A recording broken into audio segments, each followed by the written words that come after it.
students, how are you all? As we have completed chapter number 1, let's start chapter number 2, part 1. Name of the chapter is First World War and the Russian Revolution.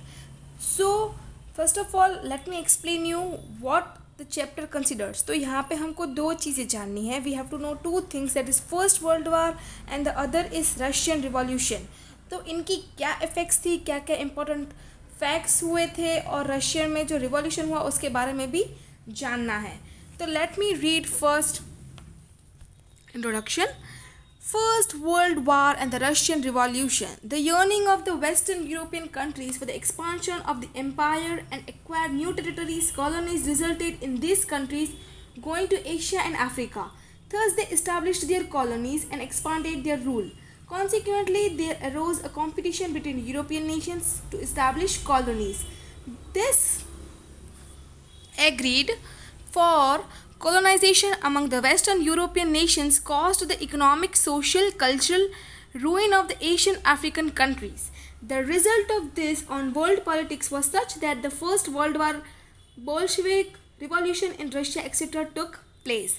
तो European countries जो हैं उनको क्या desires थी, लालच भरी desires थी. यहाँ पे दो के बारे में बताया है. एक उसका साम्राज्य एक्सपांड, उसका जो एम्पायर है उसको एक्सपांड करना था. सेकंड था जो नए नए एरियाज़ को अपने अंदर लाए, कंट्रोल में लाए, नए नए कॉलोनीज इस्टेब्लिश की. तो एशिया एंड अफ्रीका को उन्होंने हड़पना शुरू कर दिया. अब यूरोपियंस में तो बहुत सारे कंट्रीज़ थे, तो अब उनके बीच एंड कॉलोनीज कॉम्पिटिशन स्टार्ट हो गए. अपने जो एम्पायर एक्सपांड एंड करने के लिए लालच थी वेस्टर्न यूरोपियन नेशंस के साथ, उसको क्या हुआ, इस लालच ग्रीड की वजह से एशियन अफ्रीकन कंट्रीज़ थी उसको इकोनॉमिकली, सोशली, कल्चरली तबाह करके रख दिया.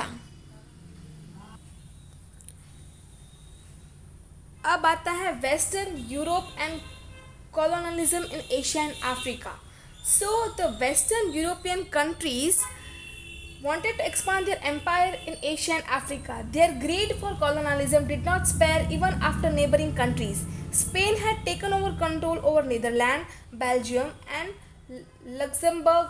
Later on, some of their provinces were captured by the France. When the Portuguese king died within here, Portugal came under the rule of the Spanish king because of his blood relation.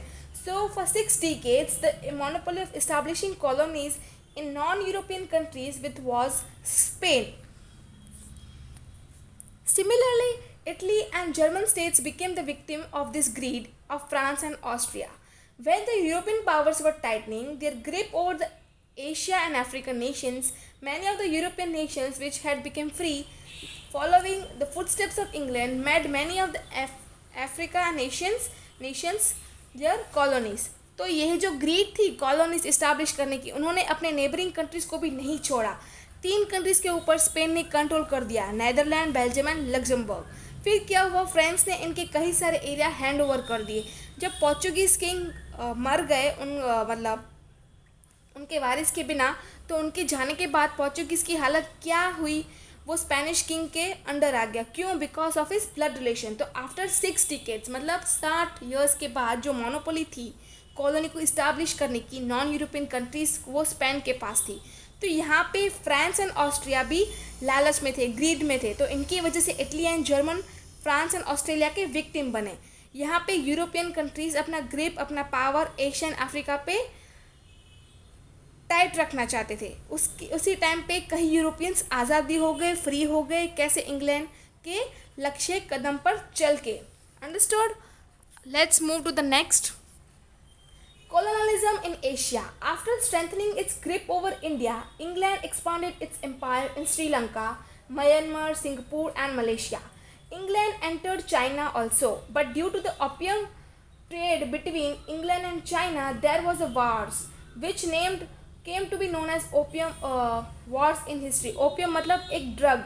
China lost this war and thereby lost 5 of its ports to England, where England could carry on their trade and thus expanded their empire. Taking advantage of China's weakness, Japan, Russia, Germany, France, Belgium, America also acquired trade and political rights. Enormous oil resources in the desert region of Western Asia attracted the Europeans to establish colonies there. England, Germany, Russia, and America established oil companies in Iran, Iraq, Kuwait, Saudi Arabia, and Bahrain and made efforts to take care of their interests. अभी colonialism in Asia में क्या था, जब Europeans ने अपनी grip India में मजबूत कर दी, उसके बाद क्या हुआ, इंग्लैंड ने अपनी colonies Sri Lanka, Myanmar, Singapore and Malaysia and China में अपनी कॉलोनीज इस्टेब्लिश करनी शुरू कर दी. इंग्लैंड एंड चाइना के बीच में ओपियम मीम्स एक टाइप का ड्रग है, तो वो ओपियम का बिजनेस हो रहा था चाइना एंड इंग्लैंड के बीच में. तो इंग्लैंड वहाँ पहुँचे अपनी कॉलोनी इस्टेब्लिश करने, इसीलिए चाइना ने इंग्लैंड के बीच में वार शुरू हो गया. कौन से ईयर तक, 1839 से लेकिन 1842 तक. ये जो वार हुआ इसका हिस्ट्री में कौन से नाम से जाना था, ओपियम वार्स. उस वार में चाइना हार गया, तो अब उसके 5 पोर्ट्स थे वो इंग्लैंड को दे दिए एंड अपने एम्पायर उन्होंने एक्सपांड कर दिया, बढ़ा दिया, राइट. तो ये जो एनोरमस ऑयल रिसोर्सेज थे, एनोरमस मतलब बहुत ही लार्ज क्वांटिटी में डेजर्ट रीजन में क्या था, वेस्ट एशिया में, और उन्होंने यूरोपियंस को अट्रैक्ट कर दिया. क्यों? क्योंकि उसमें ऑयल रिसोर्स था. तो फिर England, Germany, Russia and America establish हो गए. कब? ऑयल कंपनीज किसमें, ईरान में, इराक में, कुवैत में, सऊदी अरेबिया एंड बहरीन में. एंड उन्होंने कैसे एफर्ट्स बनाई कि वो अपने ही इंटरेस्ट लेते रहे, उसमें उनको अपना ही बेनिफिट हो. ठीक है, let's move to the colonialism in Africa. The Dutch established its colony for the first time at the end of the 15th century in the South Africa. After that, England and France established their colonies in Cape and Algeria. मतलब England ने cap में अपनी colonies establish की, France ने अपनी एल्गेरा में जो कि नॉर्थ अफ्रीका में है वहाँ पे अपनी कॉलोनीज इस्टेब्लिश की.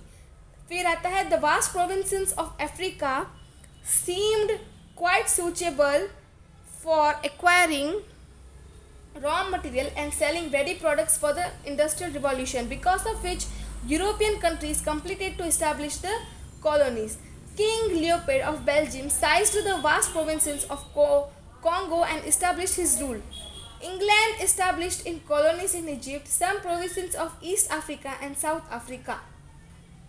Right? France established its colonies in Tunisia, right? Morocco and West Africa provinces. Germany established its empires in some provinces of East and West Africa. Italy captured the African provinces around the Red Sea. Spain and Portugal also seized some provinces of Africa. फिर आता है conference for the European nations was held in Berlin, right. वो कौन से year में था, 1884 and 85. In the midst of this competition to establish the colonies, different African terrorists were divided among the European nations at the end of the conference. Thus, the colonial dominance of different Europeans were established over the entire Africa. अब ये जो colonialism था Africa में, उसमें क्या हुआ, England and France ने तो अपनी कॉलोनी इस्टेब्लिश की, कहाँ पे, अफ्रीका में. उसके बाद तो मानो यूरोपियन कंट्रीज़ ने कंपटीशन हो गई और अफ्रीका के ऊपर कई सारी यूरोपियंस ने कॉलोनीज इस्टेब्लिश कर दी.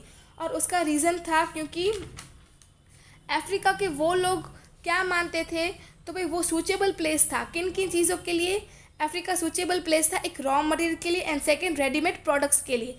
ये जो बेल्जियम का राजा था, कौन, लियोपोल्ड, वो सीधा कॉन्गो पहुंच गया, अपना रूल इस्टेब्लिश किया. फिर इंग्लैंड पे इस्टेब्लिश की अपनी कॉलोनीज, कहाँ पे, Egypt, east Africa and south Africa.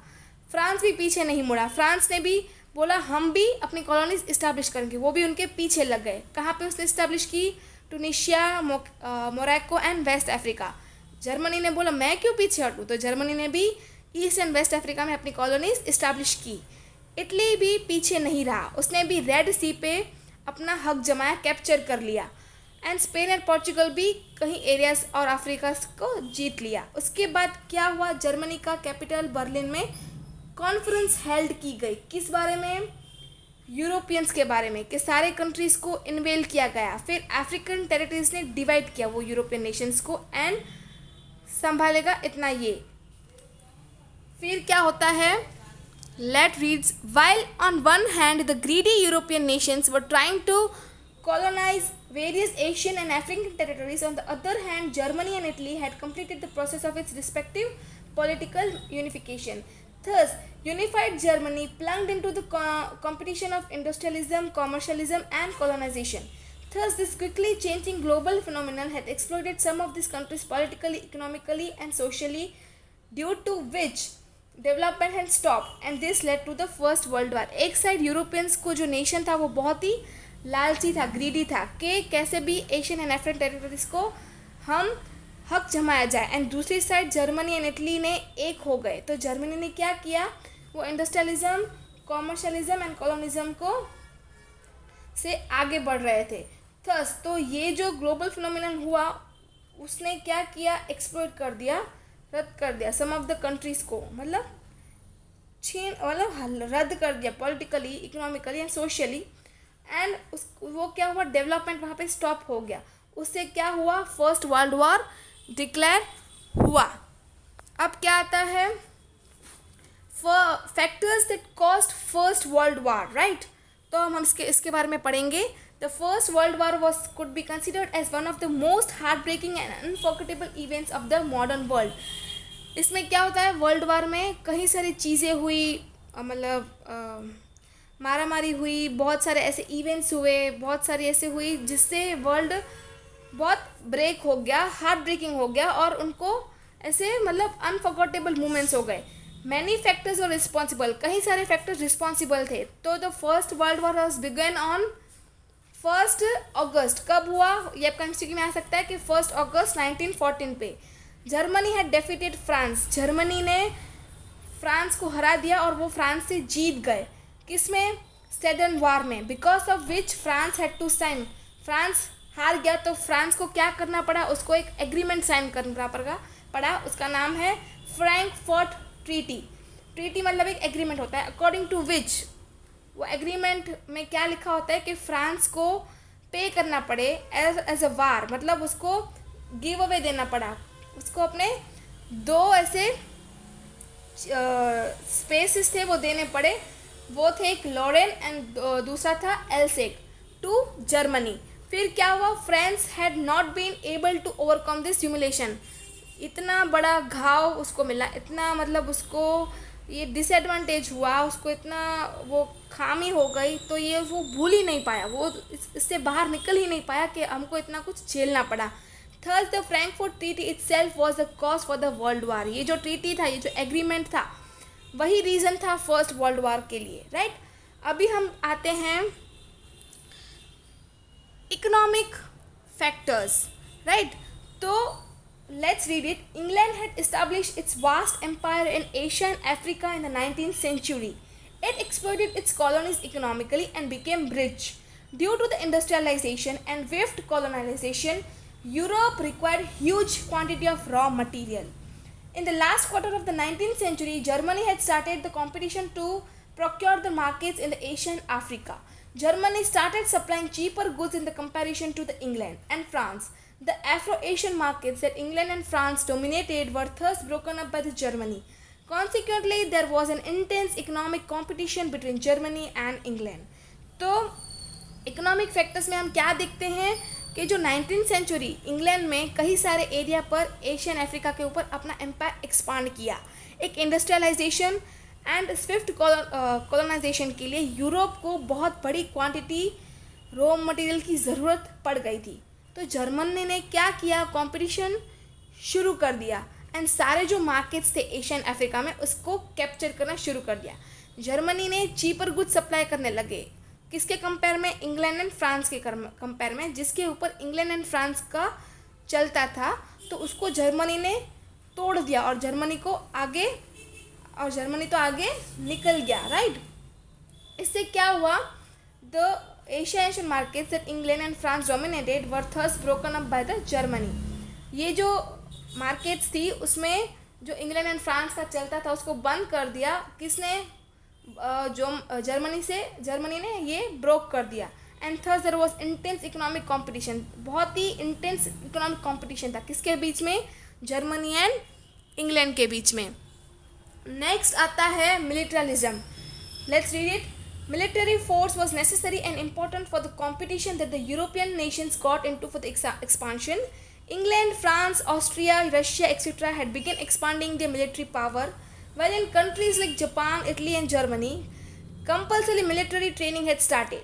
Production of weapons was increased under the pretext of self-defense. Thus, militarism got an impetus and military competition added to the economic competition created in the serious atmosphere of war. तो ये जो European Nations क्या चाहते थे कि हमारे rule पे पूरी दुनिया में बढ़े और उसके लिए चाहिए था मिलिट्री पावर, जो तो इंग्लैंड, फ्रांस, ऑस्ट्रिया, रशिया ने अपने मिलिट्री पावर एक्सपांड करना शुरू कर दिया। वहीं दूसरी ओर जापान, इटली, जर्मनी ने हर एक पीपल के लिए मिलिट्री ट्रेनिंग कंपलसरी कर दी, हथियार की प्रोडक्शन शुरू कर दी। बट ये हथियार की प्रोडक्शन अगर उन्होंने शुरू कर दी तो उनको ये परमिशन लेनी पड़ती है और रीज़न लिखना पड़ता है कि क्यों उनको ये चाहिए। तो उन्होंने क्या बहाना बनाया, इधर लिखा हुआ है pretext of self defence. Pretext मतलब बहाना निकाला, किसका?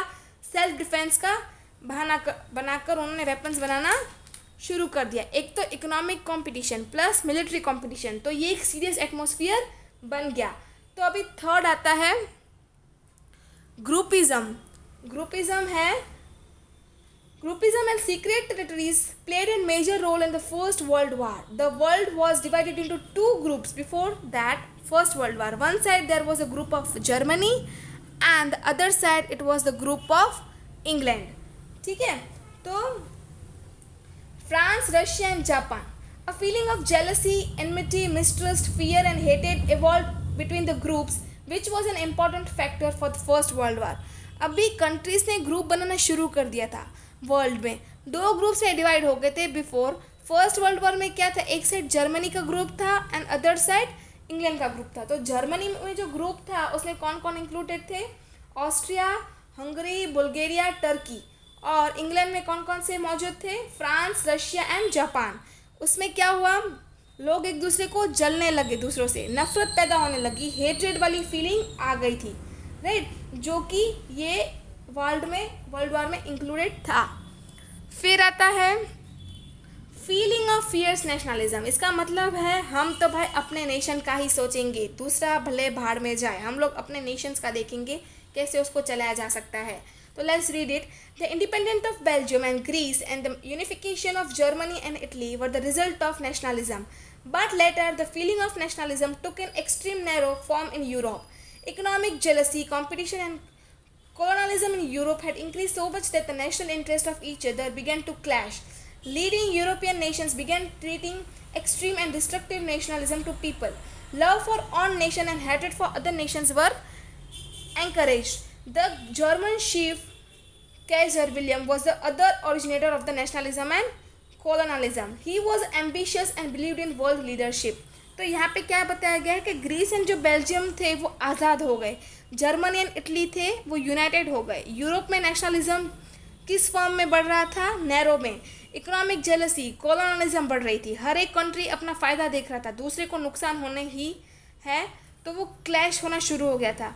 Love for own Nations and hated for other Nations, उसको बढ़ावा दिया गया। वो लाइन जो होता था उसको बढ़ावा दिया गया कि हम अपने नेशंस को तो लव करेंगे ही और दूसरे के नेशंस को भाड़ में, वो बढ़ावा दिया गया। जर्मन का शेफ केजर जो विलियम है वो नेशनलिज्म और कॉलोनलिज्म का ओरिजिनेटर था, जिसने ये ओरिजिन किया था। वो कैसा इंसान था? बहुत ही एम्बिशियस था, टारगेट था, मोटिवेटेड था, और वो किसमें बिलीव करता था? वर्ल्ड लीडरशिप में। उसने क्या किया था? He wanted to get things done according to his, वो अपने इच्छाओं से, वो उसकी विश थी कि वो जो थिंग्स जो होते थे होना चाहिए वो उसके विल पे होना चाहिए, उसके ग्रैंड मिलिट्री पावर पे होना चाहिए। फिर आता है the feeling of war was spread across the nation as in Germany and this has resulted in the first world war. उसके बाद आता है role of newspaper. Role of newspapers में है the newspaper of the European nations was around so much of hatred among the people with the mutual derogatory, procreatory, exaggerated and false write-ups by spitting of venom against the rival nations that the rulers of the respective nations could not even make efforts for establishing peace and harmony. 6. तो इसमें क्या है role of newspaper में? जो newspapers Europeans में बनते थे उन लोगों ने नफरत करना शुरू कर दिया, पैदा करना, एक दूसरे को प्रोवोक करने लगे, बड़ा चढ़ा के न्यूज़पेपर में लिखना लगे, जो था ही नहीं उसको भी वो लोग छापते थे, प्रिंट करते थे। जहर उगल रहे थे, किसकी तरफ, राइवल नेशंस की तरफ। उसने इतना नफरत का बढ़ावा देते थे कि रूलर्स अपने कंट्री में वो शांति से, पीस से भी नहीं रह सकते थे। तो सिक्स्थ आता है and the last one for this part, philosophy about war. The philosophy of the war is welfare took root in Europe. The German writer Trotsky published Mexicans like Only the Mighty Deserve to Live, and next one था World War Alone in the National Need. Nietzsche, the German writer, expressed as a sacred work, war. तो उसके बाद क्या आता है, The Prince of Austria and his wife was assassinated by being shot by a member of the Serbian terrorist and organization that is Black Hand. ये जो philosophy of war है उसमें क्या आता है, एक पॉलिसी है, वार इज़ अ वेलफेयर। ये यूरोपियंस में जड़ कर गया, जड़ से। जर्मन ट्रॉस्की उसने पब्लिश किए थे 2 स्लोगन्स, एक था only the mighty deserve to live, जो एक बड़ा काम करता है वही जी सकता है। सेकंड क्या था, war alone is the national need, अभी वार ही है, वार की ही ज़रूरत है, वार से ही पाएंगे, कुछ भी पाना हो खोएंगे उसे ही, ठीक है। और फिर जो जर्मन राइटर है नित्से, उसने क्या लिखा, वार इज़ अ सेक्रेड वर्क, ये जो वार है वो पवित्र है, वो करना ही चाहिए, बहुत पवित्र वर्क है, राइट, जो कि नहीं है।